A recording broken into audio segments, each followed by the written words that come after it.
morning, ladies and gentlemen. Thank you for your patience. We apologize for the slight delay.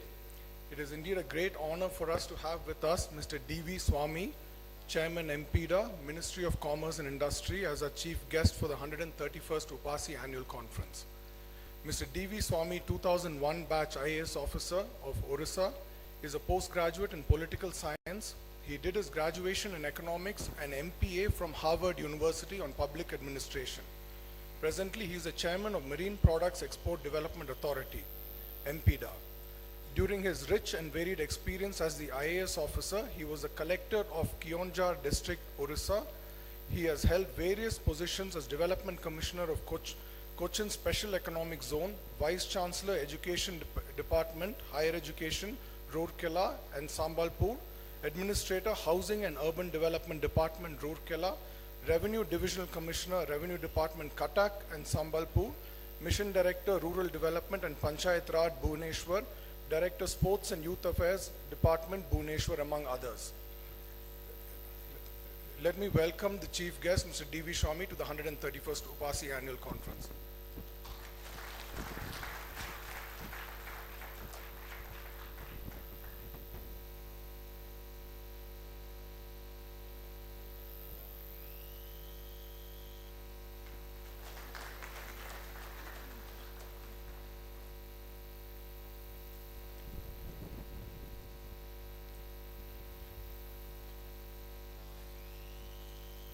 We will be having Director Plantations, Mr. Neeraj Gaba, who's just flying in from Delhi this morning. So he will be joining us shortly, so we will welcome him once he comes. We have with us a large number of distinguished guests, and I welcome each one of them. To begin the proceedings, may I now request the chief guest to inaugurate the 131st UPASI Annual Conference by lighting the lamp.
I have great pleasure in declaring the 131st Annual Conference of the United Planters Association of Southern India open. Thank you, sir. We have received messages from well-wishers and many dignitaries. May I request the Secretary General to record it. During the past year, we have sadly lost some of our close associates. As I read their names, I request you, ladies and gentlemen, to rise and observe a minute's silence in their memory. Dr. P. Mohan Kumar, Advisor and former Director, UPASI TRF. Mr. KPS Padmanabhan, former Manager, UPASI Secretariat. Mr. C. Chandy, the Annaparni Group. Mr. P.R. R.M. Ramaswamy, Managing Partner, Kullati Estate. Mr. Parag Desai, Executive Director, Wagh Bakri Tea Company Limited.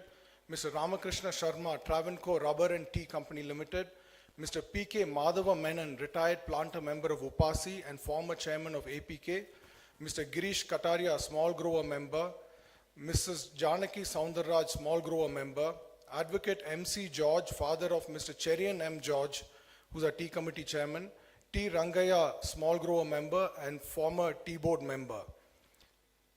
The massive landslide at Mundakai and Churamala of Velarmala village of Wayanad district was devastating, causing loss of more than 300 lives.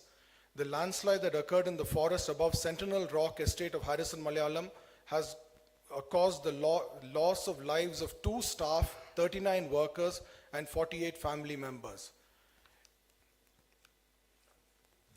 In a mark of respect to all the departed souls, members may observe a minute silence.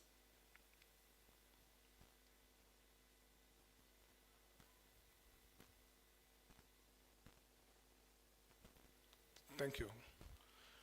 To the families, I expressed my deepest sympathies. This year as UPASI president has been very enriching for me. I've had the opportunity to interact with many senior officials of the ministry, the commodity boards, many experts with various diverse fields working with the plantation sector and the plantation fraternity at large. This has been a very valuable learning experience as I gained detailed insights into the working of our sector.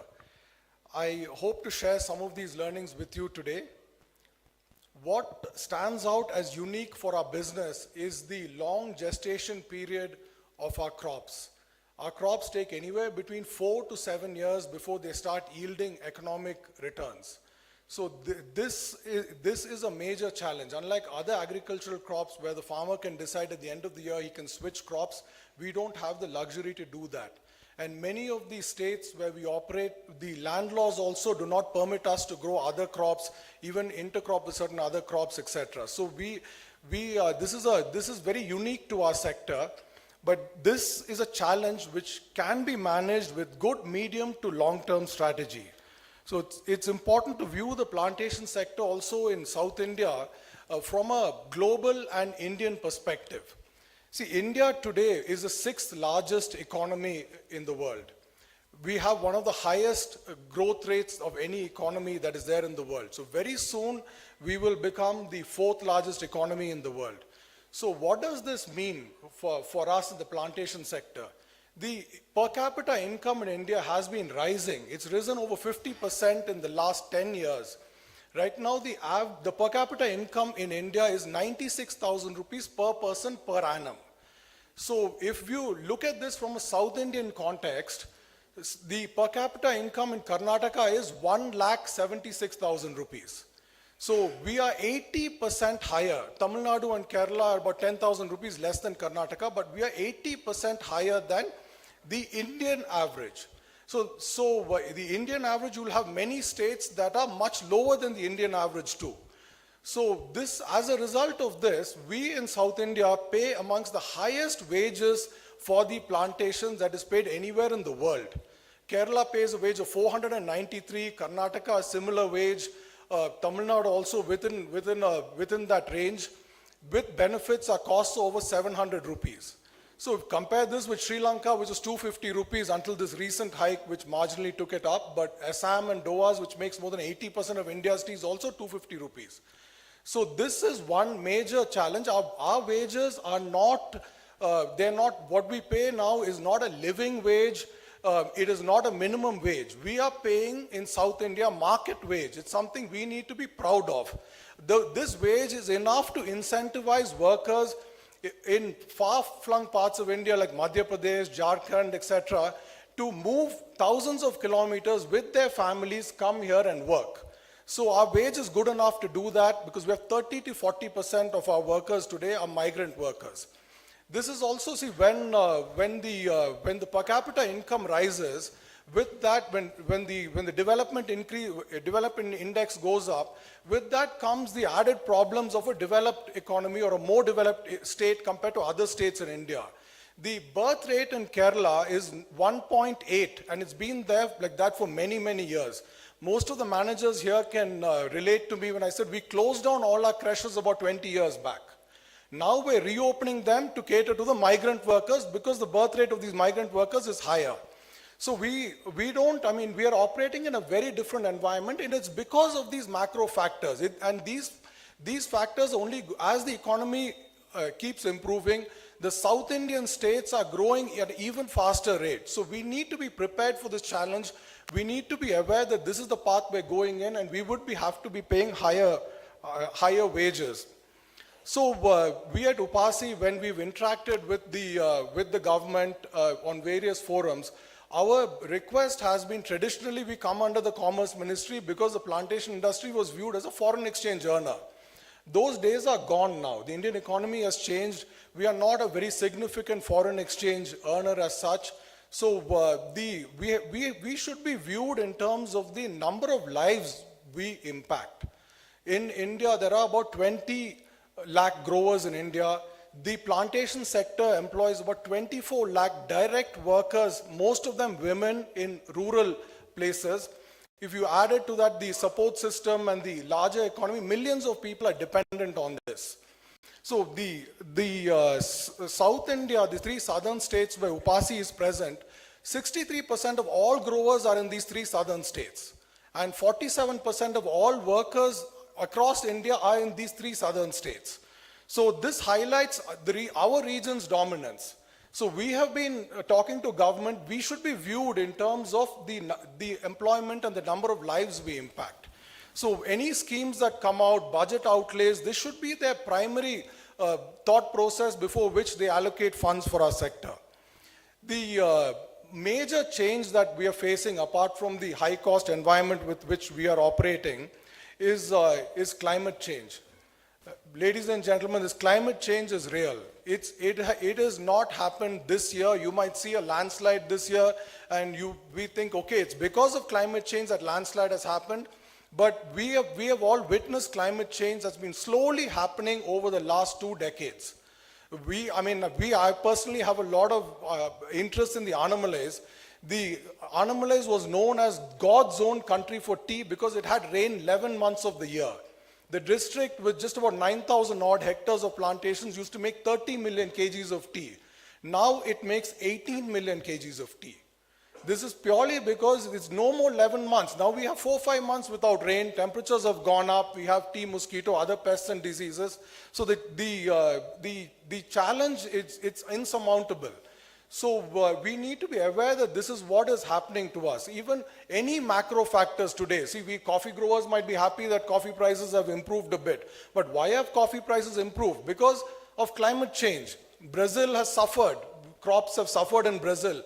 In Vietnam, what they've done is certain parts of Vietnam, which is a large producer of coffee, is no longer viable. It's being converted to fruit crops like durian and other crops. So this is again due to climate change. Any challenge being faced, if we were to give blindly and answer climate change, you would be right most of the time. So the way to combat this, where we're lagging behind, is through research and development. We know what is required, in terms of plant health, soil health, other parameters which we can improve, which can help us combat climate change. So we have been lacking in the past. UPASI had several meetings this year, and I also had the opportunity to meet the finance minister on the pre-budget memorandum, where we were the only organization from the planting industry that was called. So we have stressed, see, Government of India right now spends 0.7% of their GDP on R&D. The government's goal is to increase that to 2%. So our request has been that we should also increase for the plantation sector accordingly. Thrust should be given. Right now, the amount being spent on research and development is minuscule. It is not sufficient for us to combat these challenges. It hasn't been sufficient over the last few years also. So we are hopeful. We're working with government. It's been well received. The recent schemes that have come, we are seeing an improvement in outlay, and we're hopeful that there will be a positive outcome in this in the years to come. And in the Ministry of Commerce, it hasn't been business as usual. There has been a lot of activity this year. We understand that the commodity bills are in an advanced stage for its introduction in Parliament. So these new acts on which UPASI has given its detailed comments should make it more relevant to the present day context and create a conducive environment for doing plantation business. So this is in line with the Modi government of, ease of doing business in India. So these acts were long overdue. Some of them were from the time when we got independence, etc. So they have now been revamped, and hopefully how they worded, they will improve our business. These Chintan Shivers, which are brainstorming sessions to discuss the reforms of these commodity boards, were held by each of the commodity boards in the last year. And UPASI was present, and we gave our views. There was a combined Chintan Shivar under the chairmanship of the Commerce Secretary, which was held in Coorg. I was invited to that as the representative for the plantation sector. We had detailed deliberations on how the board should function. We were able to, it was an excellent opportunity because we were invited to criticize the boards. So that's what we do most of the time in our committee meetings. So anyway, so it was good to get the opportunity with all the board representatives to be able to tell them what was lacking, how they should go about improving themselves. So it was very well received. We have said, see, the board should become facilitators rather than regulators. They have to support industry through marketing, generic promotion, and export promotion, and transform themselves with the changing times.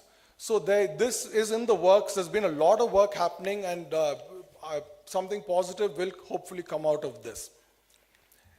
Moving on to tea. In tea, the biggest problem we are facing is globally there is excess production. So as a result of that, tea prices in real terms have been declining for 6 decades. So we have been operating in an environment from 1960, tea prices have been declining in real terms. And then from 2011, these tea prices have been declining at a accelerated rate of 2.4% per annum.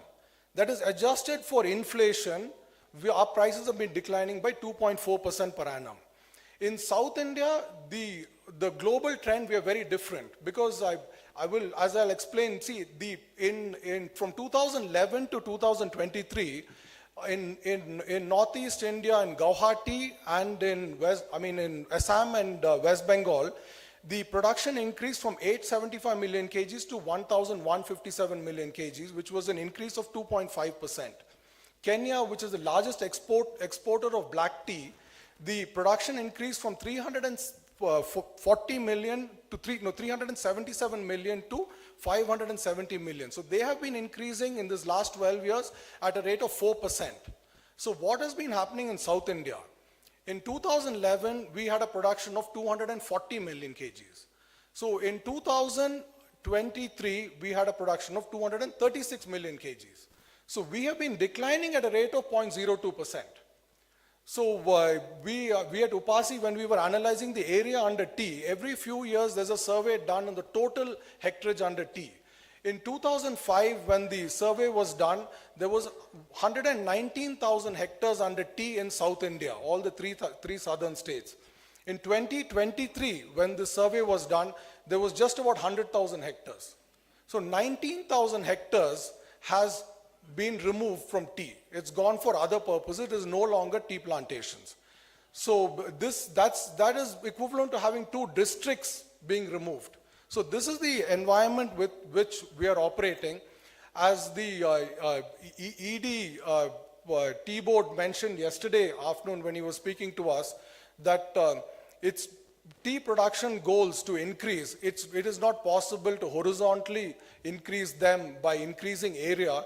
In fact, our areas are shrinking, and if the trends continue, these areas will further shrink. So it's important for us to increase these areas by increasing yield.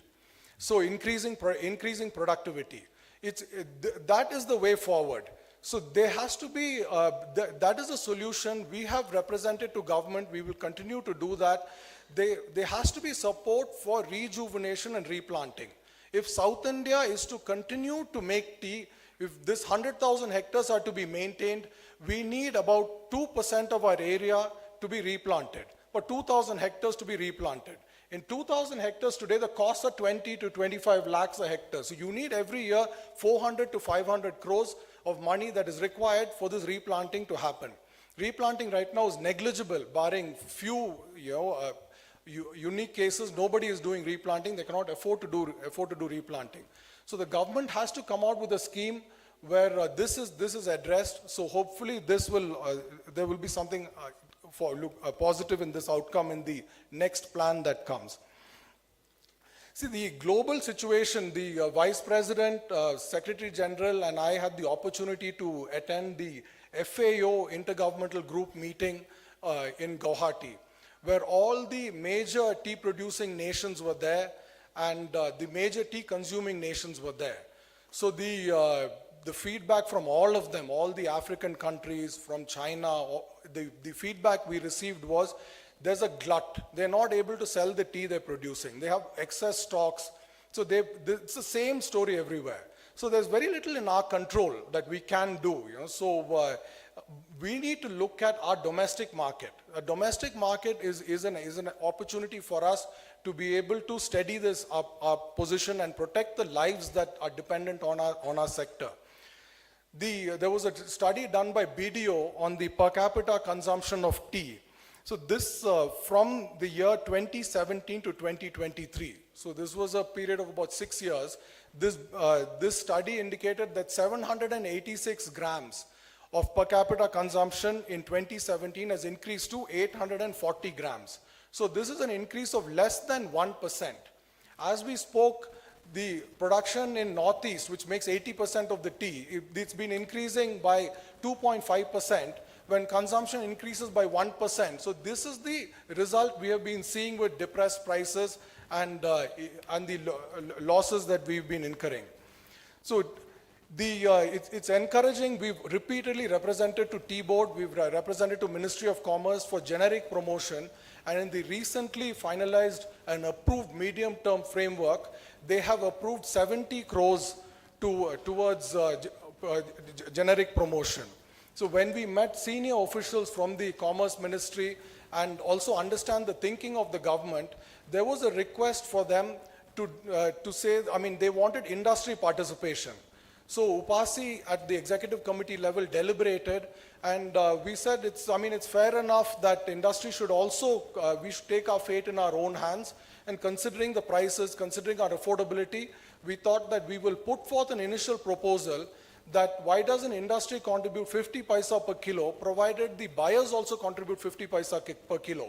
Our logic was simple, about 1,300 million kgs is produced, 50 paisa will give you another 70 crores, government puts 70 crores, we put in another 70 crores, and the buyers put in 70 crores, at least we will have an ongoing fund. So when this proposal was taken up in the Tea Board, the chairman of the Tea Board, who was additional secretary, he suggested that the buyers have a higher margin, so they should contribute more. So I was surprised that FITA and the main buyer lobbies came forward agreeing to pay up to 2 rupees.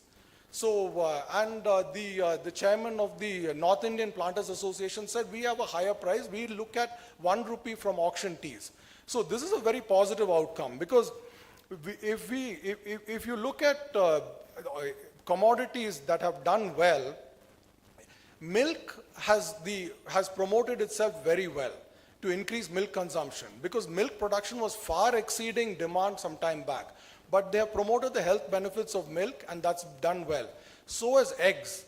Egg also, they have a body that has done this. So we have studied that. So we need something like that for tea. In order for us to, it should be an ongoing effort. If government gives 70 crores and that money is spent within 6 months or 1 year, we are not going to see any kind of lasting benefits in that.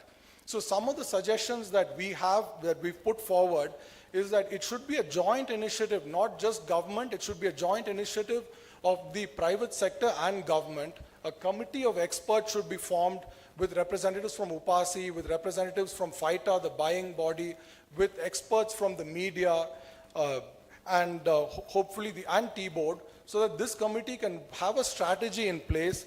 Primarily, campaign should be focused on promoting the goodness of tea, the health benefits, the natural aspects of tea to the younger generation, to the Gen Zs, Gen Alpha, and improve the image of tea so that we have more drinkers coming in from the younger generation. So that is the challenge that we are having at the moment. So this is it's very positive outcome. What I think is this industry, we should be We should take matters into our own hands, and whatever little bit of money that's spent in this, we will definitely see returns on that. On the export front, there's been positive news this year. The last few years, export volumes were stagnant. So this year, up to July, exports from India has increased by 22.6 million kgs. So the good thing about that is that 62% of that increase has come from South India. There is a lot of requirement today for teas that are MRL compliant, that meet all international standards. So we in South India have a unique advantage here, where our teas are pesticide free. So largely, it is a very stray case. Otherwise, most of our teas are pesticide free due to the plucking interval, due to the cultivation operations we face, and also even including the small grower sector. By and large, our teas are pesticide free. So there is a huge advantage both internationally and domestically. So these export volumes, what we see is on account of, partly on account of that. Increased demand domestically is also partly on account of that. But as I had mentioned to you, when you have so much of an excess supply globally, we are seeing this uptick in volumes, but going forward, you're going to see increased competition because there is just too much tea. So we need to promote our regions, we need to brand our teas, we need to brand Indian tea, we need to promote single origins, we need to start, some of our produce, especially the Nilgiris producers, have done a phenomenal job in this. They have, in an environment where there's a glut in supply, they have built relationships, they've taken this forward by promoting themselves, promoting the region, and promoting the certification and promoting the MRL level. So we need to do that on a larger scale for South India. So, and take this to our major markets like Russia, Iran, Saudi Arabia. Each of these markets is important. So we don't need to go all over the place. There's 3-4 markets to start with. If we can consolidate those markets, our volumes are anyway not going to increase in a major way. So we will be able to export sufficient teas to keep our domestic markets in a healthy level. Tea prices too, after many, many years, have shown some hope that they will improve. So we've got the Director of Plantations, Mr. Gaba, so I will just slowly interrupt to welcome him, and then we will go back to my speech. Thank you, sir, for taking the effort and coming down today. I think it must have been a very early start for you, some 4 a.m. or 3 a.m., I think. So we really appreciate the effort that you've taken to come down. Mr. Neeraj Gaba is an MBA in International Business. He did his BE in Indian Institute of Technology, Roorkee, and he did 1-year leadership and general management program in INSEAD.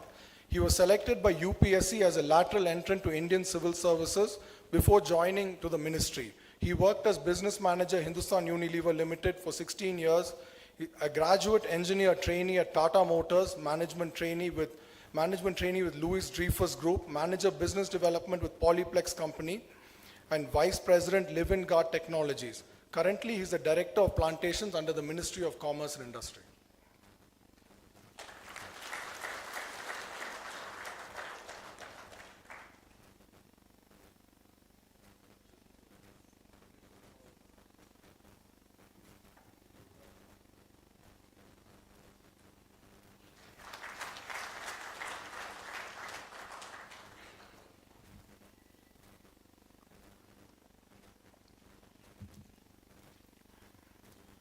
Our immediate past president, Jeffrey, used to tell me that because coffee prices were very good last year, so he said when a tea person becomes president, tea prices will improve. So I was waiting for about 10 months, nothing happened. So just as my term is getting over, prices have started improving in the last month. So this is a positive outcome, but in spite of him stepping down as coffee president, coffee prices continue to go up even further. So I'm hoping that this trend will continue for tea, and tea prices will go in further. And fortunately for us, I think the incoming president is not a coffee man. So yeah, he's also a tea man, so our prices will go good. This is a positive sign we've seen this year. But the reason, I mean, we've seen a good jump in prices, but the reason again is climate change. India has had a shortfall of 85 million kgs up to July. The shortfall this year is equivalent to the shortfall we had during COVID. COVID is when we shut down Assam and Doas for 2 months. So the climate change can have that impact. It can have an impact of closing down your business for 2 months at a go or 3 months at a go. So while, I mean, we've discussed about that earlier, so it's a positive thing. So I would like to believe that I brought some luck to UPASI. So on the auction front, UPASI has always been a supporter of the Bharat auctions.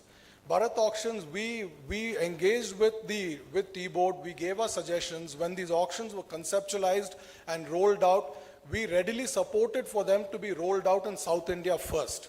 And these auctions were working for more than a year in South India. We gave our suggestions, we kept refining it, improving it, and the system worked well. But in the last year, there's been a lot of commotion when Northeast India started implementing these auctions, and the prices were not doing good. They blamed it on the auction system. We do not believe it's right to have done that. It was a demand-supply equation. We were able to represent to the ministry and T-Board to retain Bharat auctions because the ministry decided that to roll back to the English auction system. So we represented to them for South India that we would like this to be retained. And fortunately, they agreed to our suggestion and Bharat auction has been retained. So what has happened subsequent to that is testament to our original beliefs. Prices now are a fraction of demand and supply. Prices have gone up now. Because there's been more demand, there's less supply. Even just by switching the auction system, nothing happened in Guwahati or in Calcutta. Now prices are improving because there is there's a better demand. But as a result of all this confusion, the government constituted a Ramasheshan committee, an expert committee of 3 members to study both the Bharat auction, English auction, take stakeholder consultation, and come up with some recommendations. So this committee has met all stakeholders. We have met the committee twice from UPASI. We also traveled to Calcutta to give our views to this committee and hear of their findings. They have also vindicated our stand. They've come forth with the same suggestion that most of these parameters that are there in the Bharat auction are for the advantage of the fair price discovery and for sellers. So they've given some very good suggestions too, that sampling should be the prerogative of the seller. Today, sellers are spending a lot of money on sampling. It's important that we take control of that because we don't want samples going to people who are not even going to look at your tea or buy it.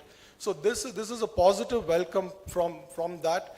Also, the present system, when it was rolled out, there were a lot of areas where it was not rolled out as conceptualized, increasing the paperwork and work required. So the new system has suggested a unified transaction portal, similar to your GST portal and other government portals that are there. It's one place where all the transactions will be recorded. So this is an welcome suggestion. A few of the recommendations on tolerance limit for reserve price, UPASI was not in agreement with that. So we have given, and third-party sampling, we have given our views. Hopefully when it does get rolled out, our views will be considered. Coffee, moving on to coffee, I think already I've told you that the prices are going up and they continue to go up. So let's hope that trend continues. Indian coffee is exported all over the world. It's known for its quality. Last year, coffee exports were 10,187 crores. While current prices are good, industry is doing well, we should step back and not forget the past. So the struggling we had in the past, the poor prices, we need to look at the macro picture of coffee too. India produces just 3.2% of the world's coffee. And our export share is a little higher at 3.9%. So if you put this in comparison, and take 2 countries, that is Brazil and Vietnam, just these 2 countries produce 55% of the world's coffee. So here, it just shows whatever happens here, we are not in control of this. So if Brazil is going to have a good rain, if Brazil has a 10% higher crop than projected, or Vietnam, our prices will decline. So here again to to take matters into our hands, we have to also see that we are not as competitive in terms of yield when you compare ourselves to Vietnam or Brazil. Our yields are about 790 kgs. The Vietnam yields are 2,800 kgs. That's a multiple of ours. And Brazil is 1,600 600 a kg. Our coffee, however, is more sustainable because it's shade grown.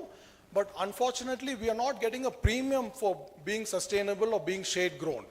So we have taken up, this needs to be highlighted, and how to kind of say we're shade grown coffee and get a premium for it from our export markets. Coffee growers, 99% of all coffee growers are small growers. So to ensure the long-term sustainability of the industry, like what I mentioned about tea, we should look at promoting coffee consumption in India. Unfortunately, the CRISIL report that came out on coffee consumption in India 2023 indicated a per capita consumption declined by 2 grams from 66 grams to 64 grams from 2012 to 2023.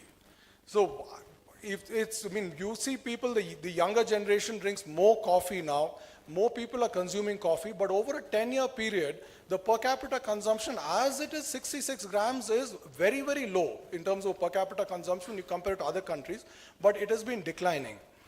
The reason for this is simple, it's just one word, it's chicory. As per the Ernst & Young report, the strategic roadmap for Indian coffee sector, chicory is a low-cost additive that is mixed with coffee by roasters. This done to increase the profit of roasters but reduces the farmer's share in the price of a retail coffee cup. UPASI over the last 2 years has been working with Coffee Board to include the specifications on the front side of the package as it would enable consumers to make an informed choice while buying coffee. I was talking to a friend recently about this and I said coffee consumption has come down. He's not from the industry. He's asking me what is chicory.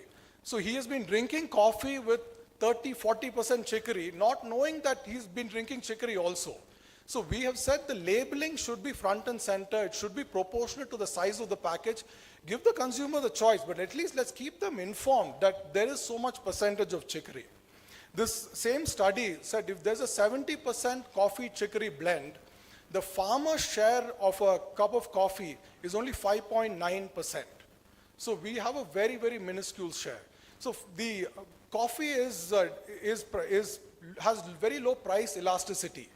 So if the chicory content can be limited, definitely coffee consumption will improve. All over the world, the trend is towards pure coffee. Even in India, the new coffee chains that are coming up, it's towards pure coffee. And the way our coffee industry is structured, we should look at what has happened in Colombia, South America, Ethiopia, other countries where specialty coffee has taken off. I had the opportunity during the Chintan Shiva to listen to a presentation by the Colombian coffee growers. They have done an excellent job in terms of branding their specialty coffees and getting a premium for their coffees. As a result, the growers are enjoying a much better price. So here too, we need to look along those lines rather than how to get in specialty coffee, how to promote pure coffee as a beverage for the choice of youth world over. The World Coffee Conference that was conducted by the Commerce Ministry in collaboration with Coffee Board is a testament to the potential that is available in front of us. There was an overwhelming response by the domestic sector, all participants from the domestic sector, including consumers, machinery manufacturers, packers, blenders, roasters. So the Coffee Board has conceptualized multiple initiatives towards transforming of coffee sector in the country based on the results of this.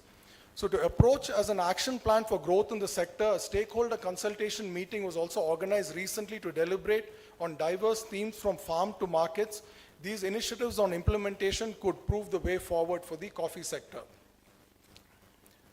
The development schemes for the coffee sector under the medium-term framework, the allocations have been improved and have now been fixed at 630 crores, which is a significant increase compared to the budgetary allocation in the last couple of years, which would facilitate actioning many of the initiatives.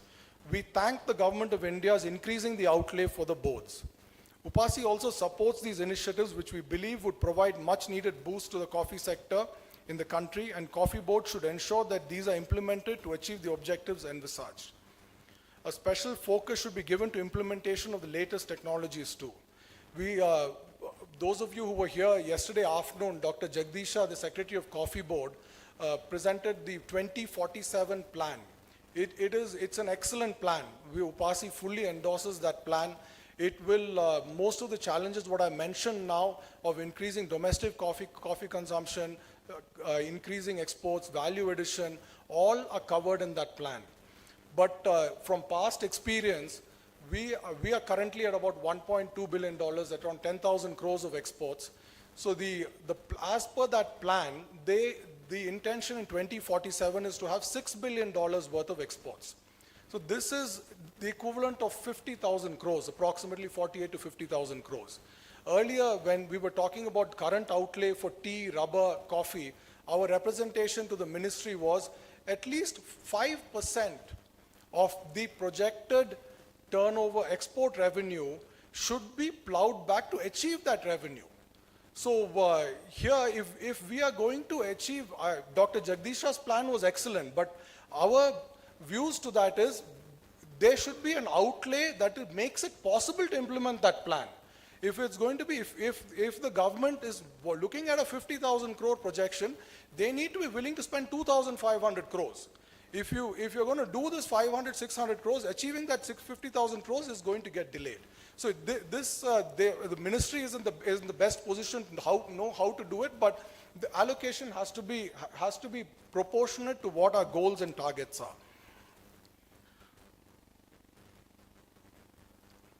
Moving on to natural rubber, the natural rubber too is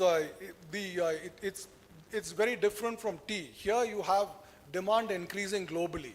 There's a short supply. There is estimate here that 2.7 million to 5.3 million additional hectares of plantation area would be required by 2030 to fulfill the increasing demand.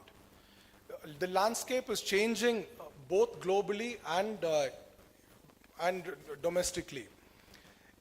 Globally, if you see internationally, the Ivory Coast, which was a very small producer, which is making 2.89 lakh tons in 2013, now produces 13 lakh tons in 2023. They have become the third largest producer. On the domestic front too, I had the opportunity to attend the India Rubber Meet in Guwahati. It was very impressive to see what Rubber Board is doing in the Northeast. They have created an entire ecosystem to plant 2 lakh hectares of rubber in the Northeast. This is real, it's happening. The nurseries are there, the plants are there, so the people, the expertise is there, and this 50,000 hectares a year plantation is happening. They're on target to achieve. So this is a positive outcome, and it will definitely help the country reduce its import bill and the tire industry. While this is positive, UPASI is of the opinion that the traditional areas are low-hanging fruit. So by promoting production in the traditional areas, by improving tapping and rain guarding, especially with the kind of weather we're seeing now, by helping the small farmers and other growers do proper rain guarding, these trees are already there, the crop is there. By taking these measures, we can have production immediately. So the EUDR compliance, I'll speak more about that a little later, but in the context of rubber, the traditional areas are EUDR compliant, so there's no ambiguity on that. So they will provide a ready source of raw material that the rubber industry can process and export to the European Union. Compound rubber imports have increased from 11,000 tons to about 170,000 tons over a period of 10 years. We have repeatedly represented to the ministry, and it was a welcome sign that in the Union Budget 22-23, the import duty on compound rubber was increased from 10 to 25% or 30 rupees, whichever is lower. However, this will only apply to the most favored nation status, and it does not apply to free trade agreements. For example, the Indo-ASEAN Free Trade Agreement continues to have a conceded tariff of 0%. UPASI is of the opinion that see, most of the imports are coming in from Thailand, from Indonesia, from countries that are under this Indo-ASEAN Free Trade Agreement. So having this import duty of 30 rupees a kilo has become more of an academic exercise. So we are of the opinion that there should be some checks and balances, at least approvals in terms of getting it in, and to also re-look at the duties. One of our long pending requests also is these SION norms, standard input-output norms, which were framed many, many years back. So these are the basis in which the tire industry imports rubber. So as per the imports rubber duty-free. So as per these norms, currently 44% natural rubber content is specified as required. But as per the tire industry norms itself, it is only 18% at the moment. So, so they are able to import more than what is actually required. So we have requested that these norms be revised and updated. We're hopeful that some outcome will come in this. So I have some good news to announce today. That is, UPASI along with Rubber Board has had consultations on taking rubber research forward. What is required by the growers, and Rubber Board has the Rubber Research Institute with a lot of expertise in this. So there's been deliberations and areas to further collaborate, and we will be signing an MOU today on collaboration on research, extension, and training. So may I invite the Executive Director from Rubber Board, Mr. Vasanta Gisan, and our Secretary General UPASI to sign the MOU, please.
So moving on to spices, India is a land of spices.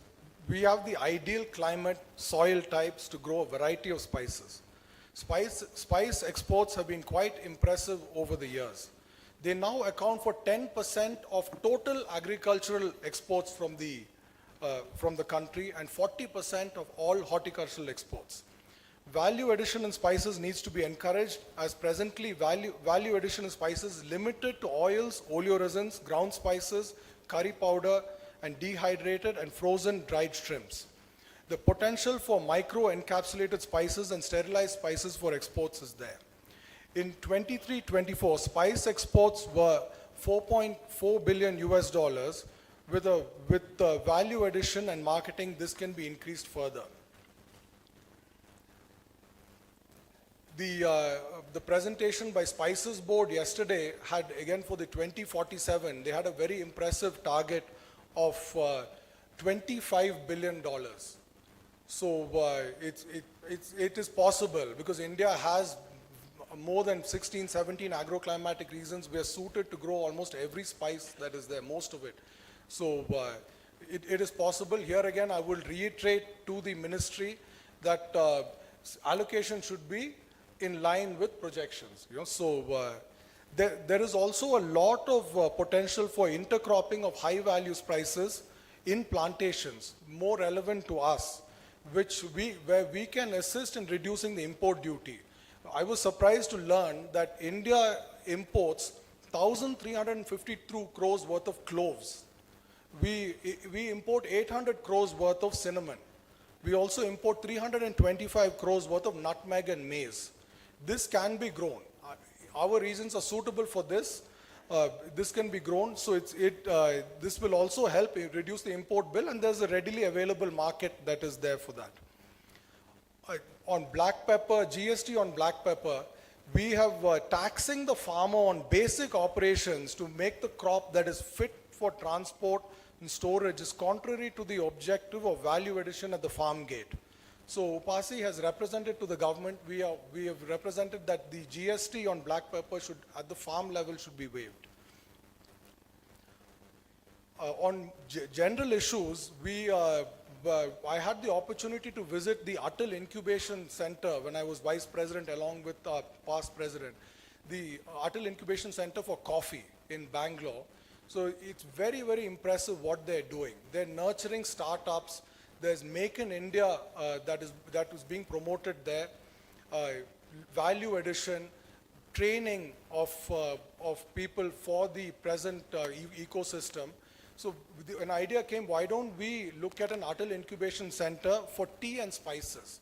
So we made a proposal to the ministry, to Tea Board, to setting up an Atal Incubation Center under the Atal Innovation Mission. So this has brought about much needed innovation. So this proposal, I understand Tea Board has already worked on the proposal. They've put in a lot of effort, and they're looking at the right opportunity to take this forward. So EUDR is changing the landscape of all plantation crops. Only deforestation-free products,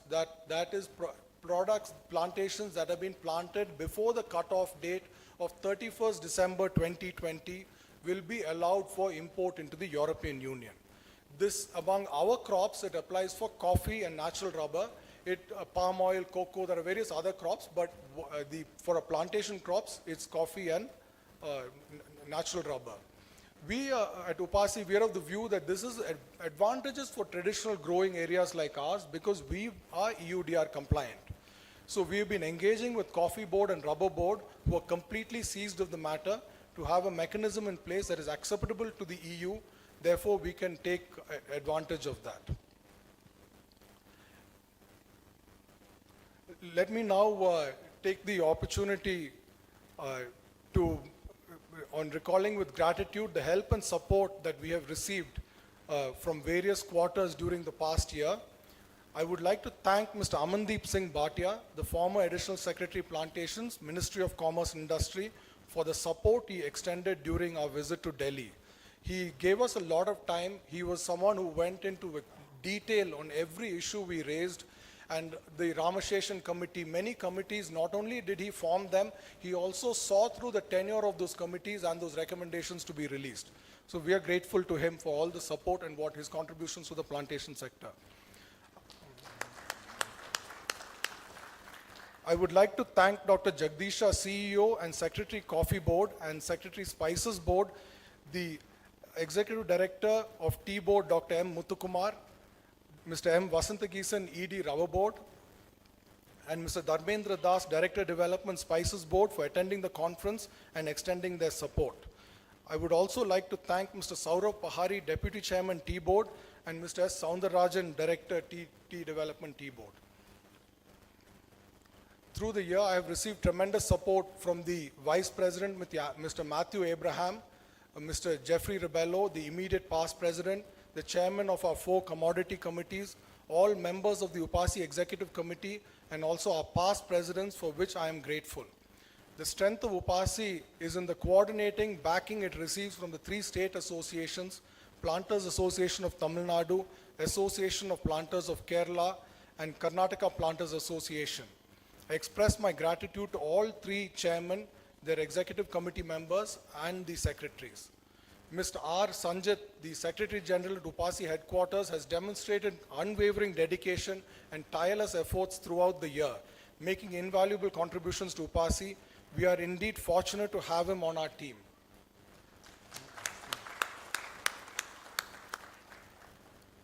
Dr. D. Balla, Resident Director at Delhi, Dr. Victor Elango, Director UPASI TRF, Mr. D. Sanyal, Delhi Representative, and all scientists, officers, and staff at our Secretariat deserve my sincere appreciation for their work.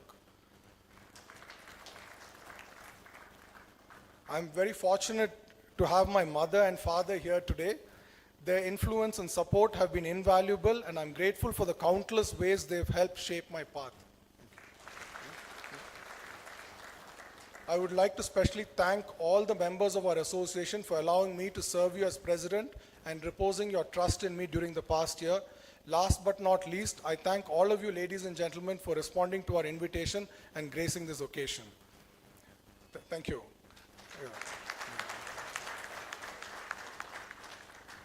I would now request our guest of honor, Mr. Neeraj Gaba, to deliver his address.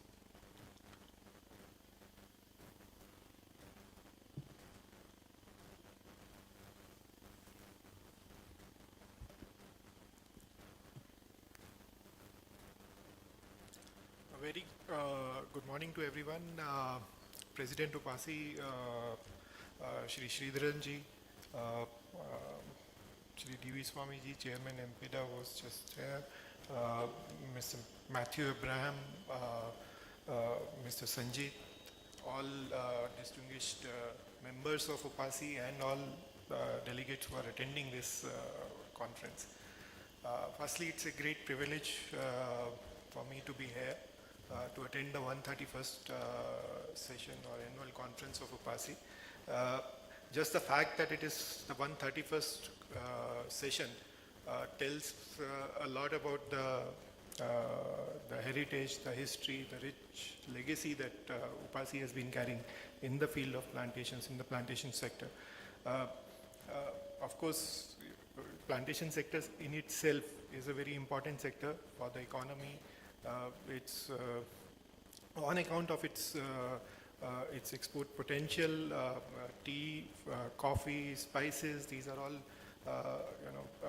categories or sectors which have huge export potential. It's also a very important employment generator for the country. Also, plantations, the geographical coverage across the country is huge. So, I mean, it goes up to the remotest areas in some places, and therefore it's a very important sector for the economy. And that's the reason why, all the plantation boards exist. Many years back, I think they were set up realizing the importance of this sector. Tea board, coffee board, and rubber board were all set up in 40s and 50s. A lot of work has happened from that time to now, where the boards have actually, led the growth in these sectors. There have been huge improvements or huge changes in the production that has figures that used to exist at that point of time vis-a-vis now. Productivity is changed. We look at any of these categories, tea or coffee or rubber, all of them have progressed significantly from where they were, and it has been a consistent progress for all these sectors. What I think what essentially sets this sets the stage for further growth and future growth in this sector. If you look at last year, for example, exports, we have had all-time high exports in all the three categories which get exported. Tea, I think 260 million plus for the first time, 260 million kgs exports was there last year. In coffee, we touched 1.286 billion dollars, and same for spices, $4.4 billion. I mean, these are all-time high figures. If you look at spices, it has grown consistently. I mean, the CAGR for spices exports over the last 30 years has been 8 or 9%, which is tremendous. For any kind of industry or sector to show a CAGR of that scale over a period of 30 years is significant, and I mean, the potential is huge. I mean, Sridharan ji just spoke about Vision 2047, where coffee. He mentioned that 6 billion is being targeted. Same with spices, we're targeting, I mean, we're targeting much larger figures, even going in not only 2047, there are intermediate targets for 2030. And I think, therefore, we need to look at each stage of, and these can be met by looking at each stage of the value chain and what steps can be taken, are being taken.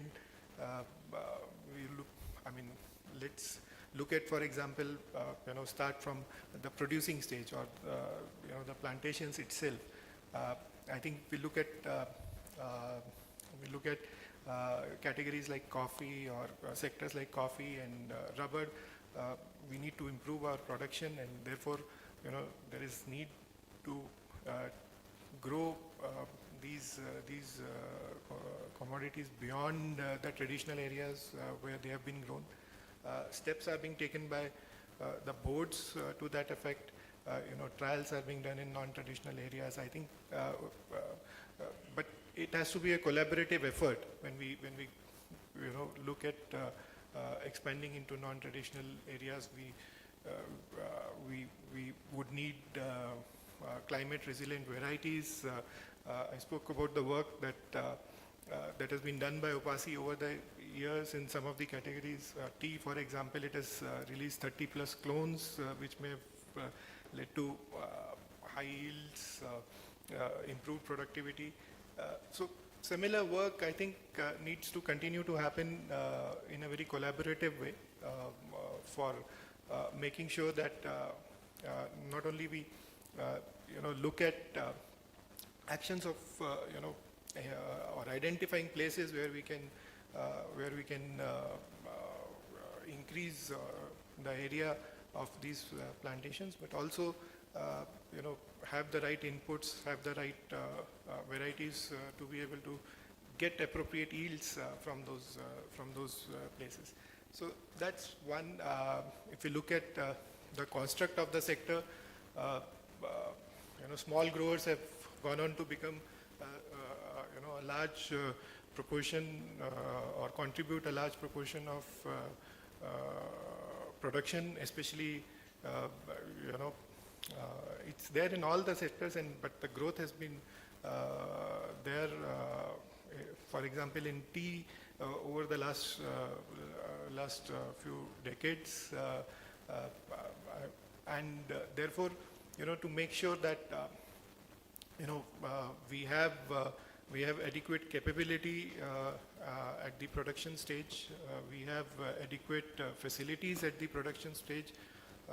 It's also important that we look at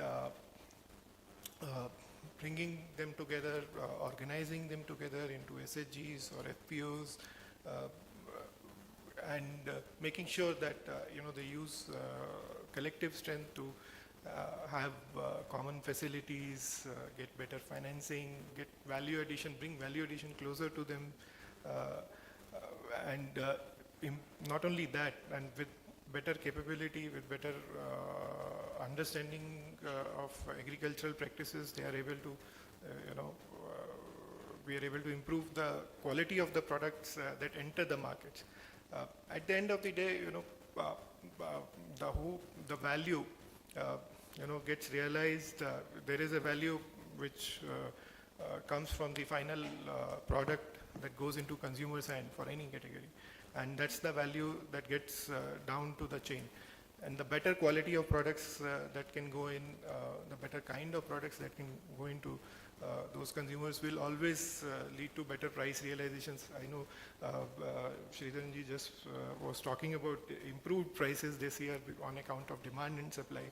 Yes, that's of course one element of improvement in one factor which leads to improvement in demand and supply, but there are other factors, improving quality. Lot of actions that already were mentioned have been taken for improving compliance to residue levels, pesticide residue levels. There have been a lot of actions otherwise which are being taken across these commodities, for improving the quality per se of the product that comes into the markets. And I think that's a critical step that is being taken and needs to continue. You know, moving ahead, I mean, if you look at processing, that's another very important and significant area where we can, we are taking steps and we can take more steps. One of the things which I spoke about all the good things that have happened to this sector, but if you look at tea exports, for example, we still sell 85% of our tea as bulk tea. And therefore, you know, processing and value addition becomes very important, and we need to make sure that we move up the value chain. We try and bring value closer to where we produce, and then I think automatically it will lead into better realizations at grower level. So that's one very important step that needs to be, you know, consciously taken. In some of the other categories, for example, spices, there has been significant progress, value addition in spices. Almost 50% of spices exports were in value-added form. Even in coffee, if you, I think 35% plus of coffee exports are now in value-added form. But this needs to continue, and we need to get more and more value out of the products that we actually, you know, out of these commodities that we produce. So that's another important element or important factor that we need to continue to work on. The third thing is about developing or doing research not only on the varieties, on the production side of it, but also on the product side of it, so that you know, we have newer products. We know what are the requirements of international export markets. For example, research on blends, etc. So UPASI has, you know, has been working in the area of research for a long time, and I think one of the things that we can do is we can progress more, you know, into the value chain and start looking at research across the chain and not only at the producing side. You know, that's going to be critical in also making sure that there is sustained demand. You know, there is sustained consumer engagement if we understand what kind of products can be, you know, actually brought out into the market from these commodities. Lastly, I think one of the very important thing that needs to be done is these, you know, commodities like tea and coffee specifically, also spices. They, you know, are our strengths, and we need to promote them. We need to promote them aggressively. I think this is something that needs to happen in a, you know, in a collaborative way. The industry needs to take the lead. You know, we, for example, spices. I mean, we are the major producers, consumers of spices. So there, we should, you know, and tea historically, you know, we are still one of the largest producers. But we are, historically, you know, we were the largest producer. So these are categories where we have strength, and if we don't promote them enough, both in domestic and international markets, I think that's something that we should look at.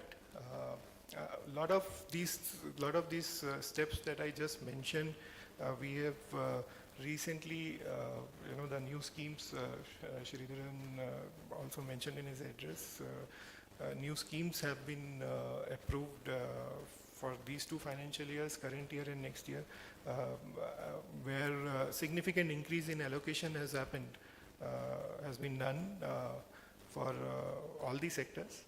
and there are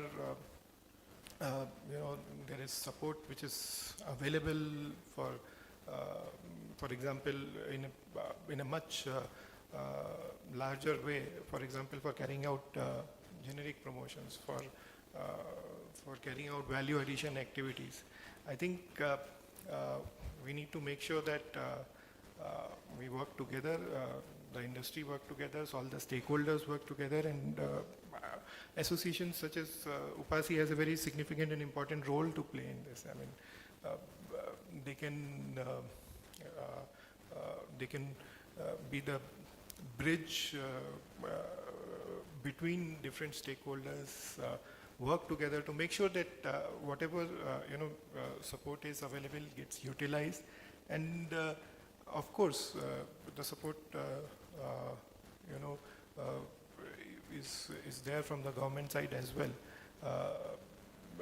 Good example he just touched upon is of this kind of collaborative work is in the rubber sector, where in the northeast 200,000 hectares of area is getting planted in a collaborative project along with the Automotive Tire Manufacturers Association, working with rubber board specifically.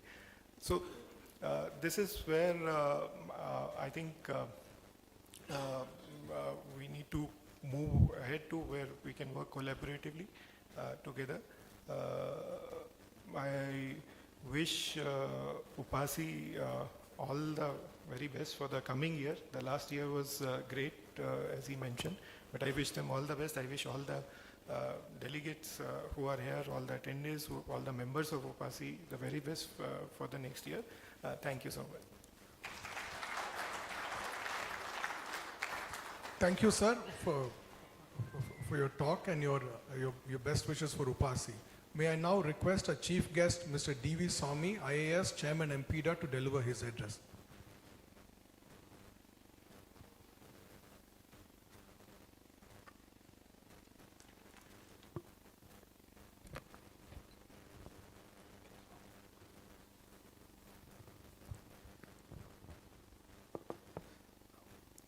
Namaskar.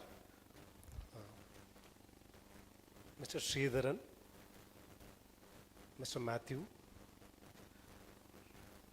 Mr. Sanjit, Mr. Neeraj Goba,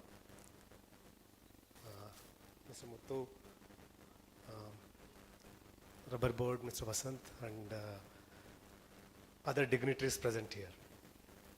So, just like you guys are thinking like why MPDA chairman is the chief guest here, so for me also it was a surprise package kind of thing.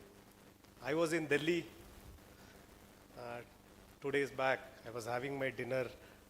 I had gone to the World Food Show. We had a stall in Delhi and we were having business meets with buyers from foreign countries. We were having RBSMs. And I get a call from my previous additional secretary, Satya Srinivas sir. He was my boss when I was in SEZ. So I get a call and he said, you have to go to Coonoor. So initially I heard some other name. I thought some place outside India, or somewhere in Maharashtra, because I thought our honorable minister is going to somewhere in coastal area, somewhere with fishermen. He must be having some meeting, some place in India where my presence was required. Then I asked him, which place, sir, what is this place name? He said, Coonoor Tea Board. Then I was able to immediately associate. Then he said, you are nowhere linked, but since both of us, Commerce Secretary and AS, were not able to join for some reasons, they asked me to represent DOC. Fortunately for me, Mr. Gauba has reached today and to take your questions. So it's sometimes our job profile is such that you get different assignments, very unknown things happen. At one point of time, I was MPDA chairman, promoting marine products, fish, especially as healthy protein. It is helping you in health benefits. Same time, I was posted as chairman tobacco board. So just imagine the chairman of MPDA in one hand with good protein and other hand with a cigarette. It's a very oxymoronic, but it's our job profile, the role sometimes. You have to play that role. You play it, and we are trained to fit into that role and stick to that role. So this was one such role. When I got this call also, I want to just share my experience because it is related to your sector. When I got this call, I left my home after Independence Day. I traveled to Delhi, then Andhra. Then when I came back that weekend, I was posted as an observer election to Kashmir. I was there in Kishtwar, so I had very less time. I came back after my tour in Vijayawada, Rajamundry and all places I visited, came back, then I had to immediately leave to elections. Then elections again, there it was a very different experience. We were sharing with rubber board chairman. I found there, like when you travel in the countryside or in Kashmir, that place was known for saffron. So the Kashmiris have a drink called khewa, I think, if I'm pronouncing. And the tea leaves used is somewhere from northeast, I think. So it's so interconnected, Kashmiri. Tea is not available there, but they depend on, for their khewa, they depend, it's a very, very healthy drink. You have saffron in that, then they add the tea leaves, and then they crush the almonds. They crush the almonds and just in the boiling water they add. So it's such nutritious drink with that climate. In fact, I lost more than 2.5 kgs with trekking the booths and then having good food in Kashmir. So then after that I traveled to Cairns in Australia for a codex meeting on the food. It was related to food regulations. Codex meeting, and then I had traveled to Delhi, and my ticket was yesterday. It was to Kochi, and I had to change my ticket to Coimbatore, and I landed here. So, just like my 1 month uncertainty, when I was going through the literature of all the commodity boards, most of your stories are very uncertain story. Unknown things are happening, but the countries which have done well are the countries which are able to adapt to these uncertainties in a better manner, which I would reflect in my, when I'm talking about some issues I'll be telling. So firstly, looking at the contribution, I would like to on behalf of DOC and the kind of wealth creation which you have done, the job creation, wealth creation, primary sector, the associated sectors, indirect jobs which you have created is it's significant.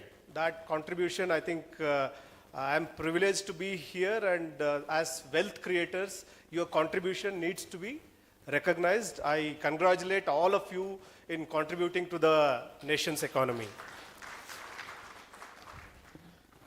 So, even though I'm not directly linked to the tea board, I have association with all these commodities. My first association was in Northeast when I was posted, and then there's a district in Orissa called Gajapati, which is bordering Srikakulam near Visakhapatnam. So there we had rubber plantations. The tribals there in the hill areas, they do shifting cultivation.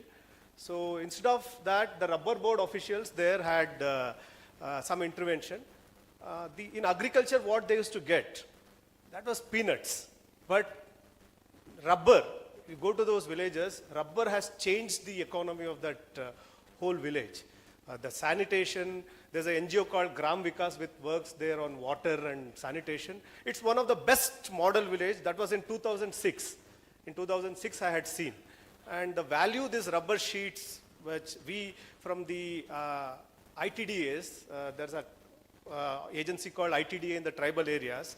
We used to provide machines for this, the farmers, the producer companies. So that was my first engagement with the rubber. Then subsequently I moved into the National Rural Livelihoods Mission in Odisha and Karnataka. There also, whatever I see the problems, it is about package of practices, best practices in agriculture. In agriculture, I have seen that we had introduced something called SRI, System of Rice Intensification. System of rice intensification is the same paddy cultivation, but you do in a different way. You plant the seeds in a, there will be space. It is an aerobic movement where because of that, the better breathing, the number of tillers, the panicles, the yield was almost 3 to 4 times. So that is one experience. And the other challenge which I saw was skill. When I was in Karnataka under the skill mission, under NRLM, we used to collaborate with Cafe Coffee Day. We used to fund Cafe Coffee Day, and the Cafe Coffee Day, where you go to Cafe Coffee Day shops, you'll find those, they're very good. The trainees are so good because their training center in Bangalore near Kengeri is one of the best training centers. They used to be funded through Karnataka NRLM. Then when I was in Cochin SEZ, and I was also in Vishakhapatnam SEZ, this tea units were there, export-oriented units were part of our SEZ. Then there were a lot of glove units.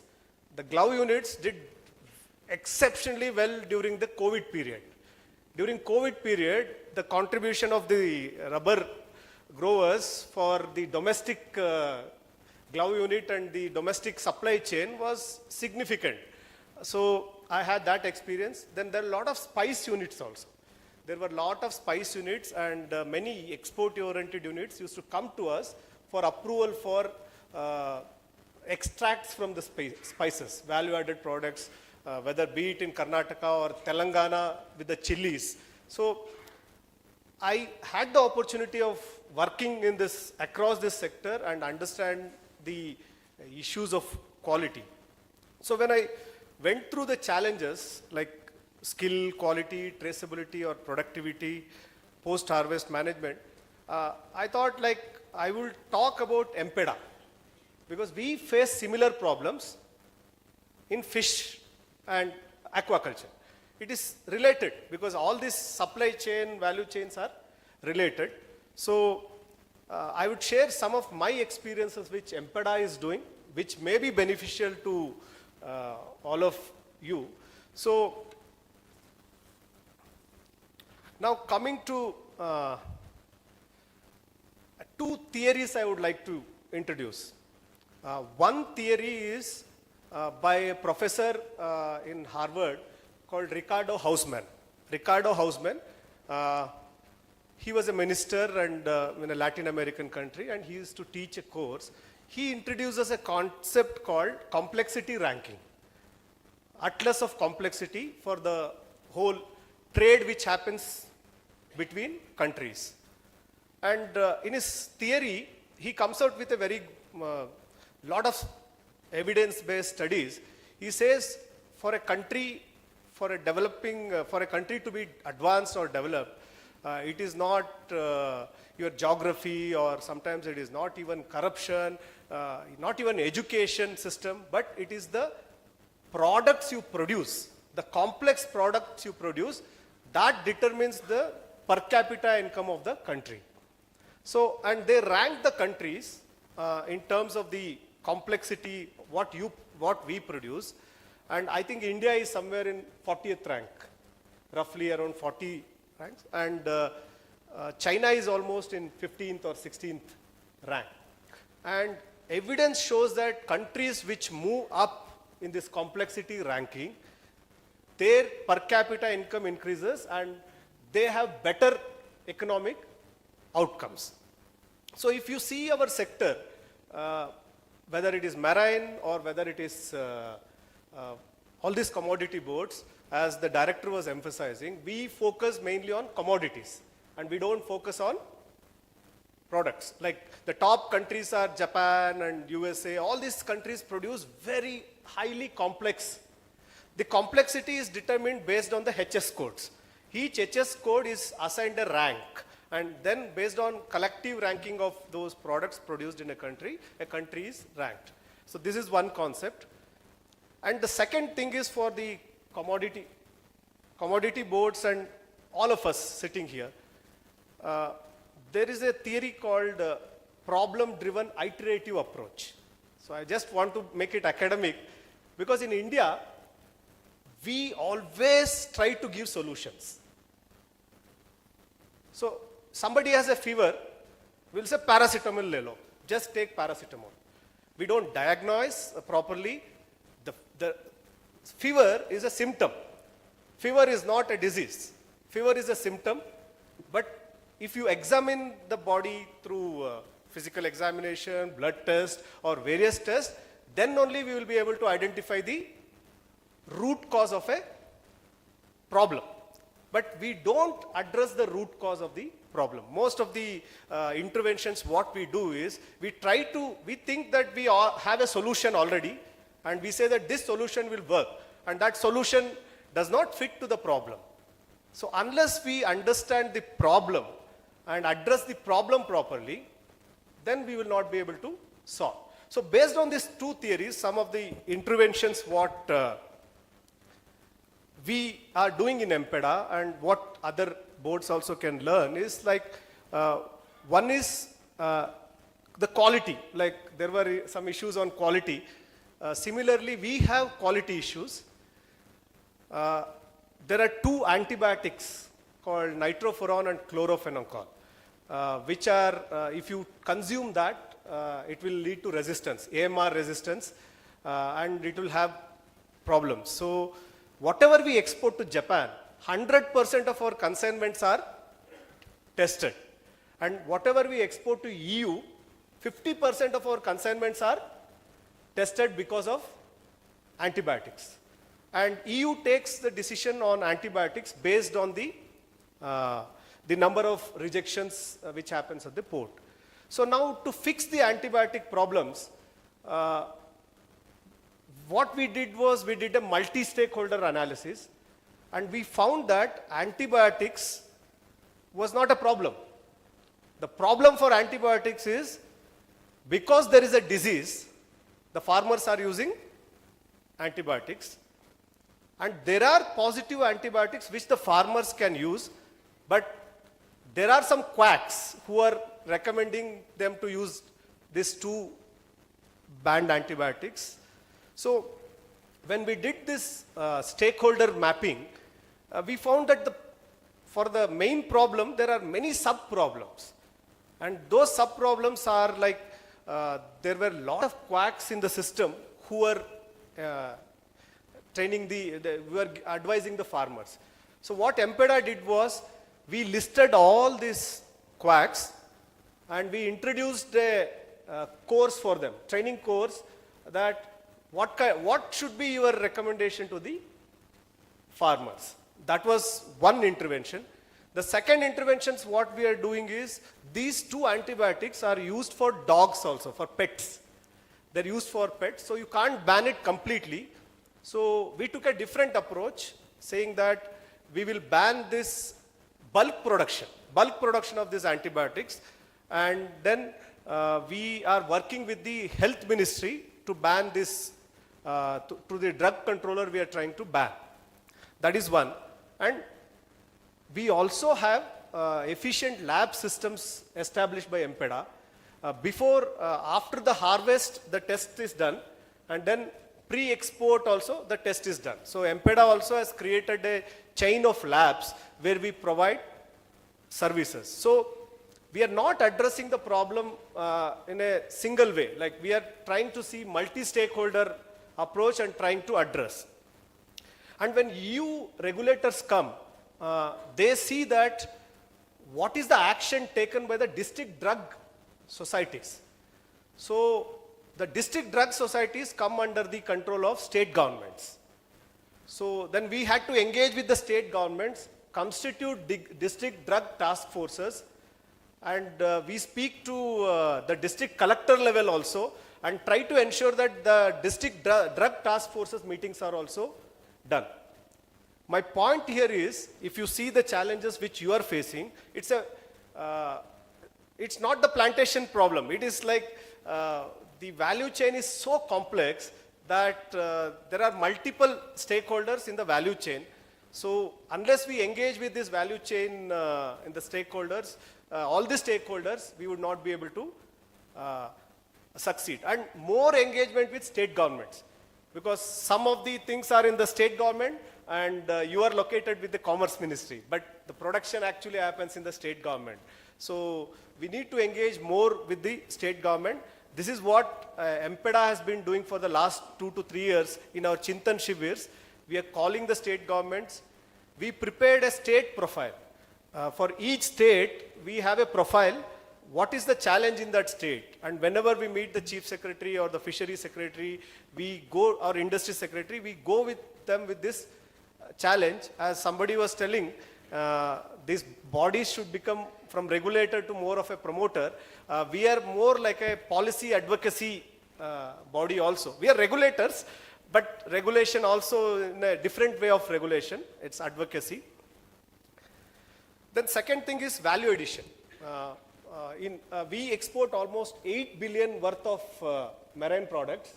Out of that, only 800 billion is value-added products. We have 2 chapters in marine products. One is chapter 3, the other one is chapter 16. Chapter 16, globally, different countries export almost 30 to 35 billion, roughly 35 billion, but India's contribution is just 800 million. Our shrimp or fish goes to Vietnam, Thailand.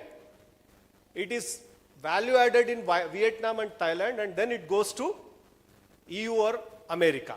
Our raw material is value added in Vietnam and Thailand. So what one intervention we have done is, we invited some Vietnam experts to India at our cost, and then we trained the laborers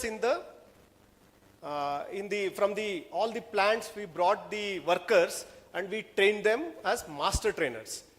Because if you eat shrimp, or there are some butterfly kind of shape things, then there is a Nobashi product in shrimp, which is for millimeter. Japan looks for quality, the look and everything. So it is up to 1 millimeter level, the precision should be there. So unless the workers are trained, the laborers are trained in the factories, we would not be able to produce this. Even the breaded products, the kind of breaded products which they make. So now these workers, master trainers, are training again in the factory other workers, and nearly 30 products have been prepared by Indian manufacturers, and they have sent it to the buyers abroad. So my point here is, like, if we have to do value addition, the commodity boards, we have to actively or aggressively, we need to get expertise from foreign countries and try to train our manufacturers within the country. We also, yesterday I was discussing, Mr. Sanjit, it is based on my SEZ experience. Now plantations, you can relook it as in the SEZ lens. Why do we say it as plantation areas? We can call it as processing zones. Processing zones. And when I visited the stalls, most of these interlinked units can be located in some zones. Some zones. The advantage of SEZ is, whatever raw materials or the material which you invest, you get the duty benefits in SEZ. Like almost for some of the materials, you will get 30% duty benefits. So right now the SEZs are mostly in land. So from MPEDA, what we have done is, we have recommended water bodies to be treated as SEZs. Because there is a reservoir, and the reservoir, somebody has to do fishing. He wants to grow fishes there. So he will be setting up his seed plant, feed plant, everything nearby the reservoir. That is on the land. But he will be growing the fishes in the water. But right now there are no water-based SEZs in the country. But we have recommended that consider water-based bodies also as a SEZ, because most of our fish goes as exports. So I was requesting Mr. Sanjit that because the investment is very high, what you need to invest, if you want to revolutionize the existing plantation system, you need to get more investment. Because what Mr. Muthu, my good friend, he's from Odisha Cadre, the budget which DOC gives for, it's not much. In our case, MPEDA gets only 100 crores. 45 crores is salary and pension. And in the balance, 50 crores we work. But we work more on policy, advocacy, collaborating with multiple agencies, because sometimes more than these subsidies, these other policy advocacies can be a better tool for moving forward. So I once more thank UPASI to having invited me, and Mr. Gauba to have airdropped me. And thank you very much. And in future, definitely somewhere, the association is such that somewhere you may see me in any of the ministries, and I have also invited Mr. Sanjit to our MPEDA office.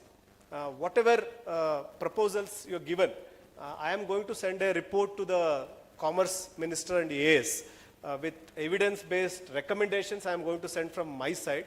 So I have invited him to Kochi to MPEDA's office, and I hope that most of your issues, the challenges which you are facing, at least some challenges can be addressed with FSSA, with Finance Ministry, and with various agriculture or any other ministries also we can try to facilitate. And as MPEDA chairman, I would also be proactively, I would try to place your grievances before the Department of Commerce. Thank you very much. Jai Hind.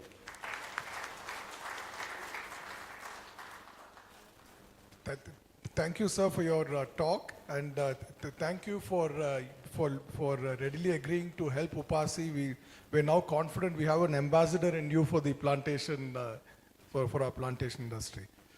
So I have great pleasure in presenting a memento to our chief guest, Mr. D.V. Swamy, IAS Chairman, MPEDA.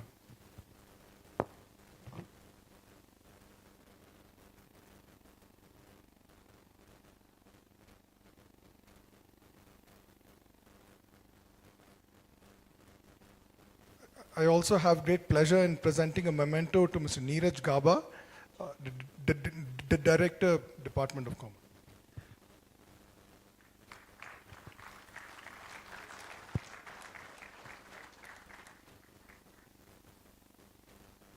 May I request Chief Guest Mr. D.B. Swamy to present a memento to Mr. C. Sridharan, President UPASI, to commemorate the service as President UPASI during the year 23-24.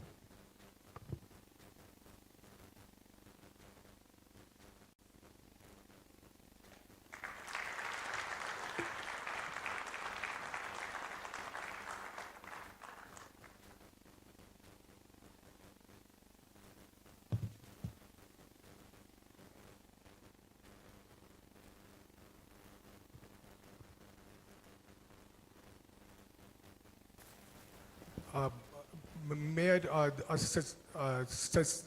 I request the Secretary General to announce the winners of the Tiglia tournament, and our chief guest to please hand over them. The Golden Leaf India Awards, as we call it Tiglia, began its journey in the year 2005 with an objective to recognize and celebrate the unique quality profile of South Indian teas. The event is being organized jointly by Tea Board of India and UPASI. The competition brings together tea producers from various agroclimatic zones, including the aromatic Nilgiris, the fragrant eye ranges, the floral anomalies, the brisk Wayanad teas, the full-bodied Travancore teas, and the balanced Karnataka and other minor districts.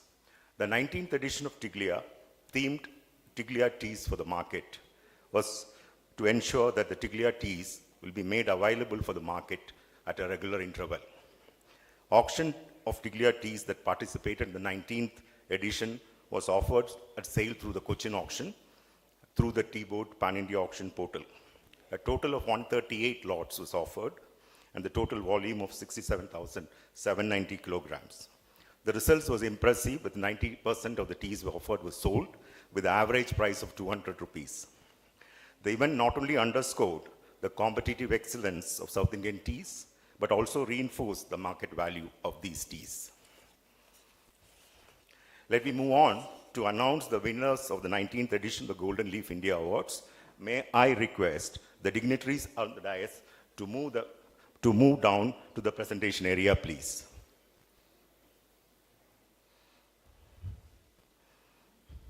May I also request Dr. Muthukumar, IAS, Executive Director of Tea Board, and Mr. Arun Kumar, Convener Tiglia, to join the present dignitaries at the prize distribution.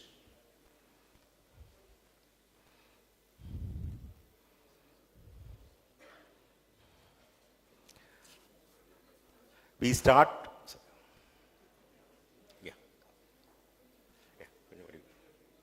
Yeah, very good. Yeah. We start with floral teas from Anomalize. The award for Orthodox Whole Leaf, Orthodox Broken, and Orthodox Fannings, all three categories, goes to Murgali factory of Messrs. Pari Agro Industries Limited.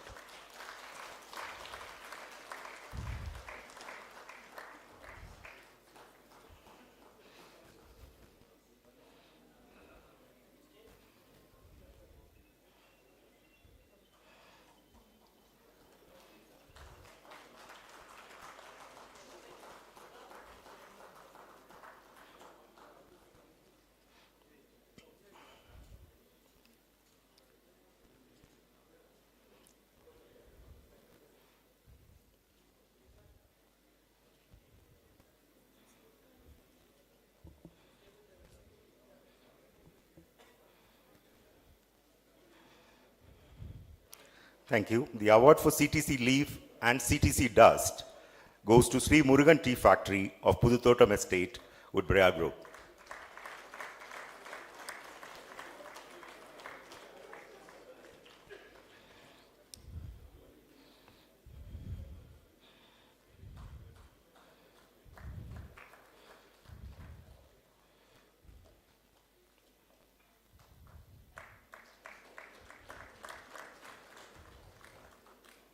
The award for CTC Fannings goes to Panimay Tea Factory of Messrs. Tata Coffee Limited.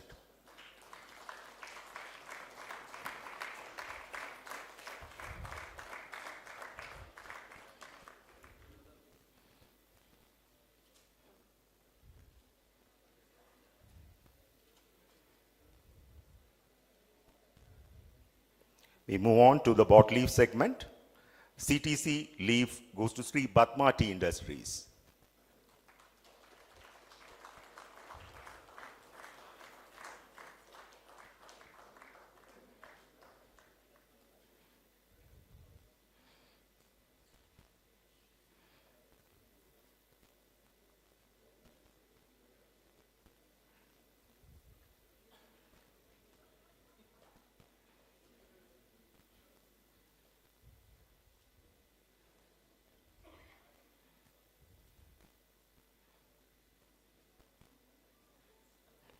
Let's now announce the winners of the fragrant eye ranges. Orthodox Old Leaf goes to Kadalar Factory of Kanandevan Hills Plantation Company Limited.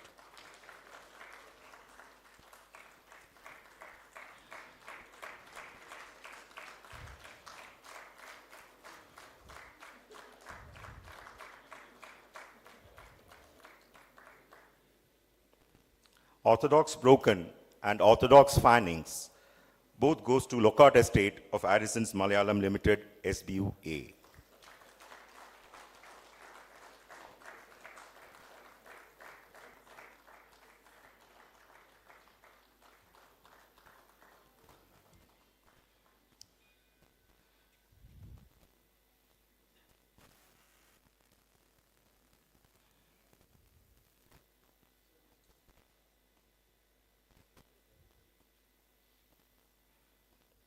Thank you. In the CTC category of high ranges, CTC leaf, CTC fannings, and CTC dust goes to Vaga Tea Factory of Kannandevan Eel Plantation Company Limited.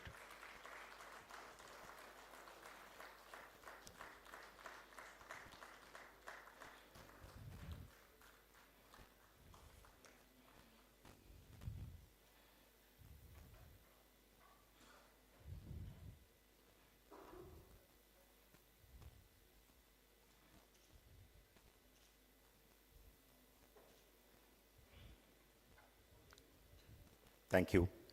We now move on to the next region, the aromatic Nilgiris. Orthodox whole leaf, orthodox broken, and orthodox fanning. All the three award goes to Coonoor Estate.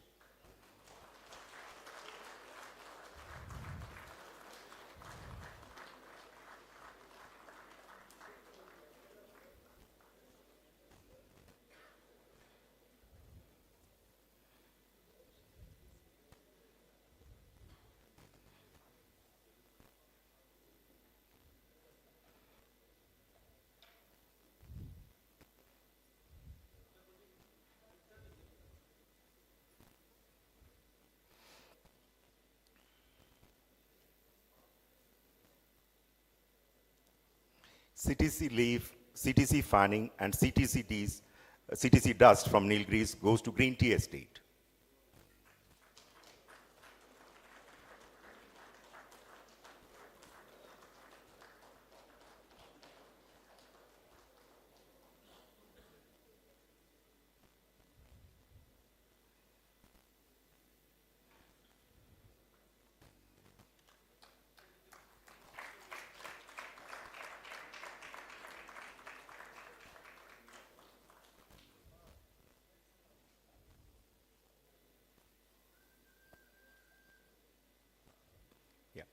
Thank you.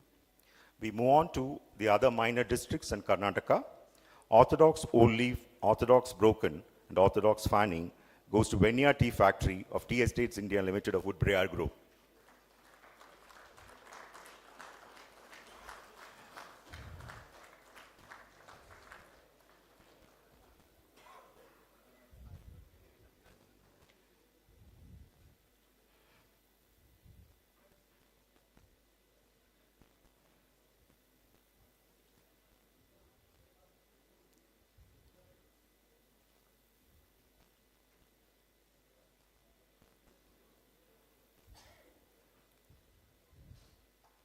Thank you. CTC leaf and CTC dust both goes to Guman Khan Estate of Sri Vasuprada Plantation Limited.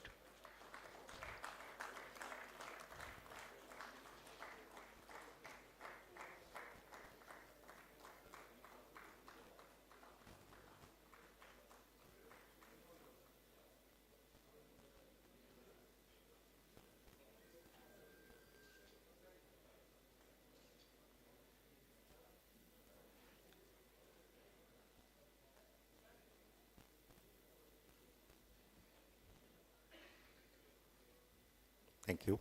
CTC fanning goes to Venya Tea Factory of Messrs. Tea Estates India Limited of Woodbriar Group.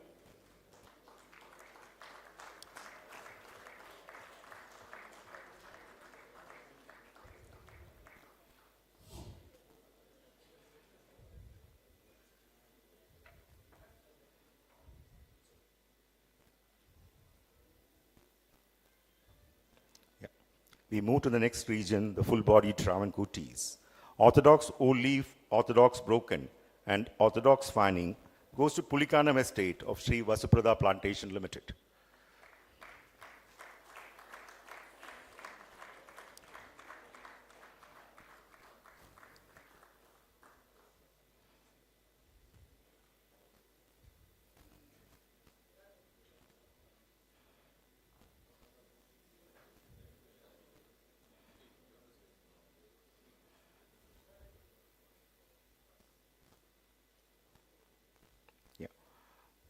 Thank you.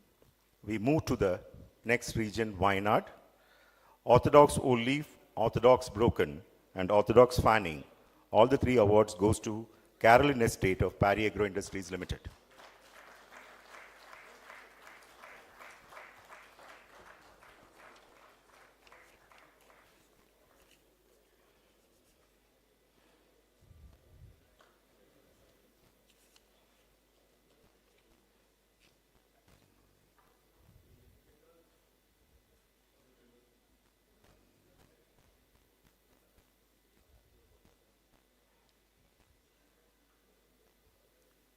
Yeah. Moving on to the CTC category in Wayanad, CTC Leaf, CTC Fanning, and CTC Dust. All three goes to Atikuna factory of Parry Agro Industries Limited.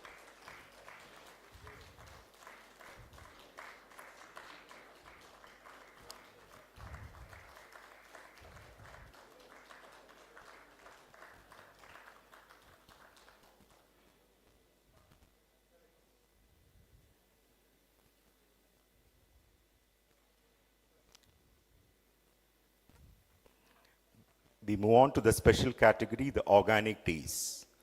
Organic Orthodox Old Leaf, Organic Orthodox Fanning goes to Chamaraj Estate of the United Nilgiris Tea Estate Company Limited.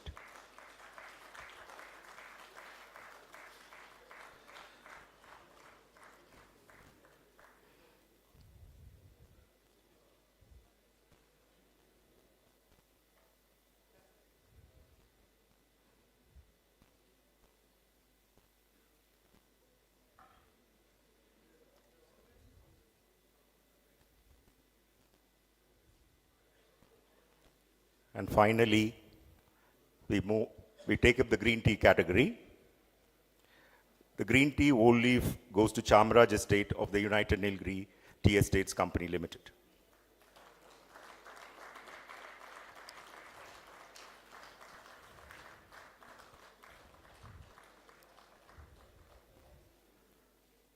The green tea Fannings goes to Elapati factory of Kannan Devan Ill Plantation Company Limited.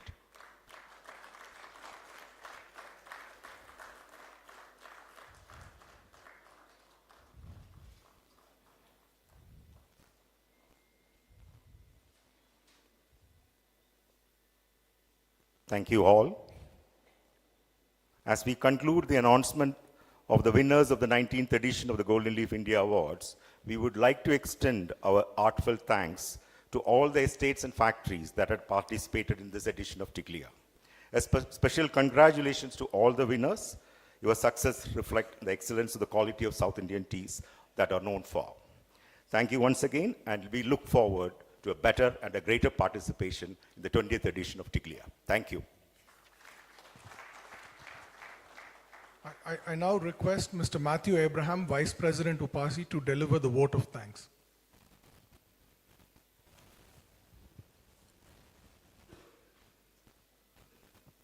Mr. D.V. Swami, Chairman MPDA, Ministry of Commerce and Industry. Mr. Neeraj Gaba, Director Plantations, Ministry of Commerce and Industry. Mr. Sridharan, President of UPASI. Mr. Sanjit, Secretary General UPASI, distinguished guests, ladies and gentlemen. It is an honor to address this esteemed gathering of dignitaries and fellow planters as we conclude the 131st Annual Conference of UPASI. And I have the privilege of proposing the vote of thanks. First, I would like to express our heartfelt gratitude to Dr. Mr. D.V. Swami for taking time from his busy schedule to join us today.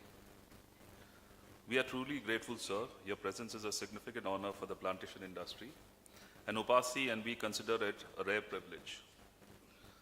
We are deeply indebted to you for being with us, and we extend our sincere thanks and appreciation.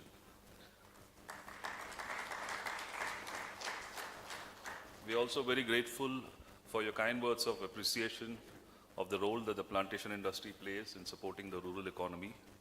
And most importantly, there are a lot of lessons that we can learn from what is happening in MPDA and the aquaculture industry, especially in terms of value addition in terms of engaging with stakeholders, including state governments, to address issues, especially like quality. I think that there are a lot of similarities we are facing in the tea industry, and we are thankful to the tea board and the FSSI also at the moment for addressing these pressing issues which we have with regard to MRLs, and we can see the improvements in prices just because of the importance that has been focused on addressing issues with regard to adulteration and use of banned pesticides in teas.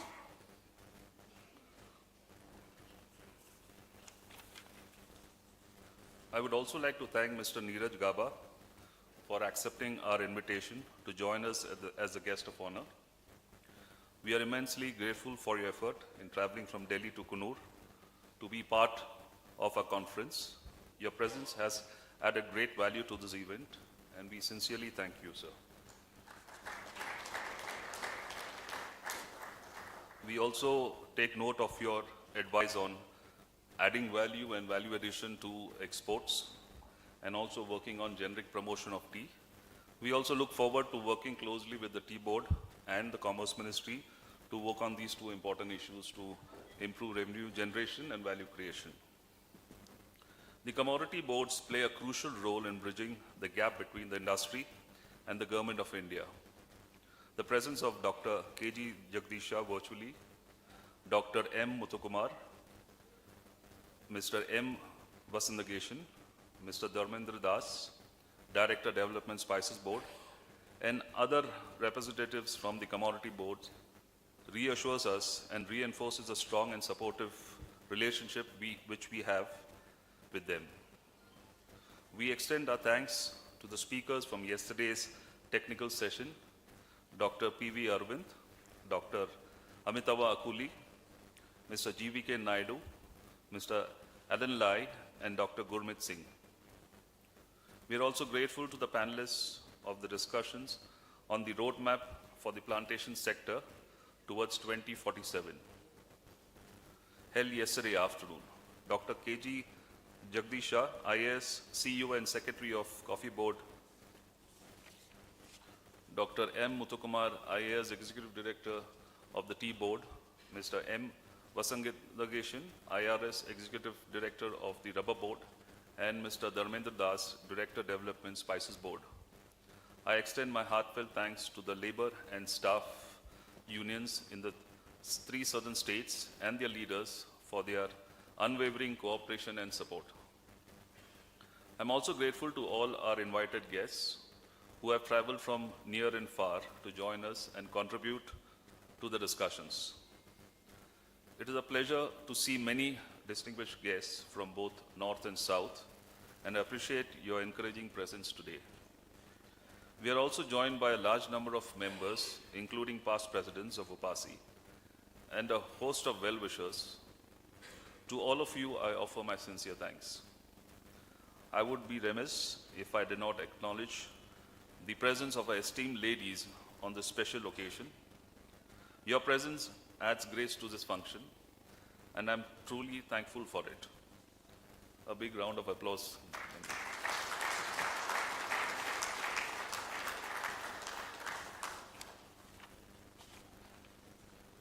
The success of this conference has been made possible through the generous financial support and invaluable encouragement from our member corporations.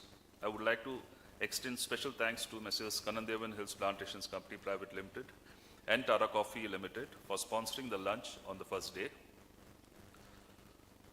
My gratitude also goes to Messrs. AVT and Harrison Malayalam Limited, Pari Agro Industries, and Sri Vasuprada Plantations Limited for sponsoring today's lunch, as well as to the Tea Board and the Coffee Board for serving tea and coffee. I also wish to thank Messrs. Pamado Crop Science Private Limited for sponsoring the folders for the technical session, and Messrs. Chennai Metex Lab Private Limited for sponsoring the program booklet for our annual conference.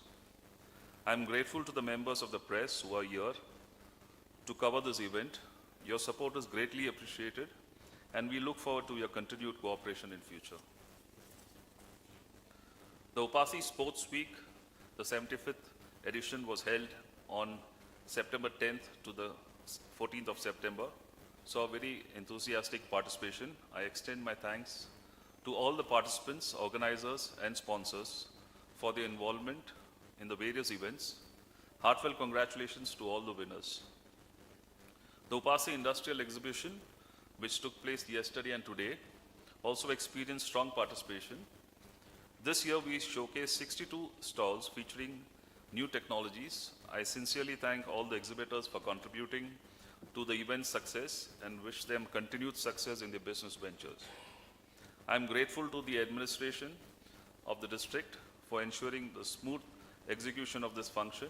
My thanks goes to the District Collector of the Nilgiris, the Superintendent of Police, the local police, the fire service, the electricity department, the telecom department, and all other local authorities for their support and cooperation. I deeply appreciate the efforts of everyone involved in the successful management of our events this year. Organizing an event of this scale is no small feat. It requires meticulous planning and attention to detail, with preparation starting months in advance. In this regard, we have been fortunate to have a highly motivated and dedicated team. My heartfelt thanks go to the Secretary General Sanjit and his colleagues at the Secretariat, as well as to the Director and colleagues at the Tea Research Foundation and the regional centers who played a crucial role in ensuring the smooth and successful execution of the conference. I commend each of them for their outstanding work. In closing, I want to express our gratitude to each and every one of you for joining us this morning. It has been a great pleasure to have you with us. Thank you very much. May I request all of you to please rise for the national anthem.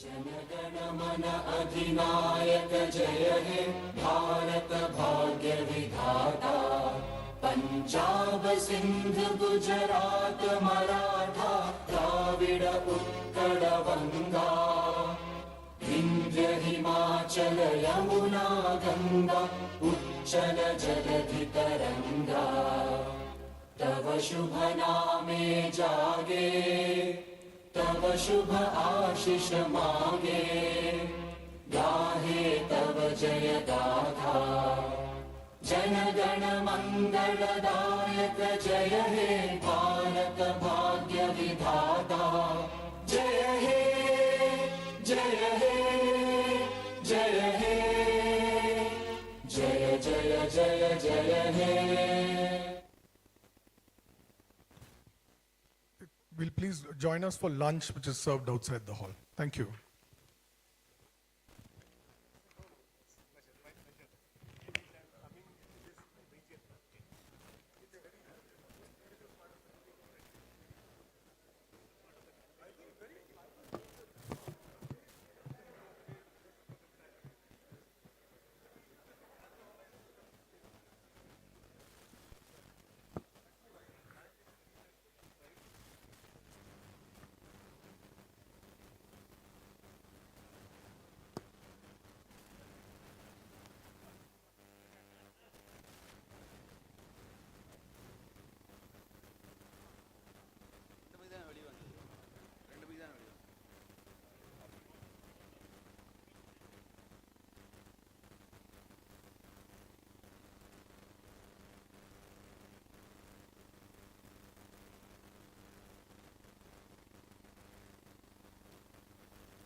we ensure that everyone enjoys their cup of coffee.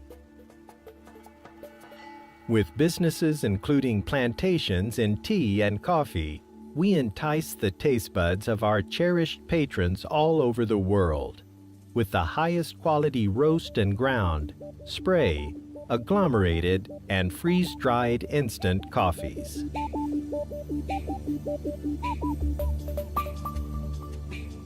Our farming operations take place in the serene expanse of South India. Our plant